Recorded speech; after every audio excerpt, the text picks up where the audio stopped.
বুমরার জাদু, বিরাটের রাজ ও সূর্যের ক্যাচে টি-20 বিশ্বকাপ জয়ের আলো।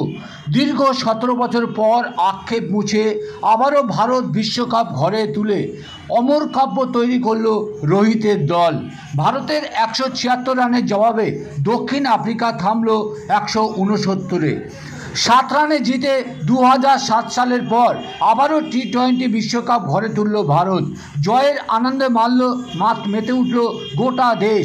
ব্যতিক্রমী নয় দেগঙ্গার ভাস্টিয়া নেতাজি যুবক সংঘের সদস্যরা জয়ের আনন্দে ভারতের পতাকা হাতে বাজালো ঢাক, ডেচকি, গামলা। কোমর দুলিয়ে চলল নাচ। দেখুন সেই আনন্দঘন মুহূর্তের সেই ছবি। শুধু বাদ্যযন্ত্র নয়, বেশ কিছুক্ষণ ফাটল বাজি। আতশবাজির রোশনায় ঢেকে গেল গোটা।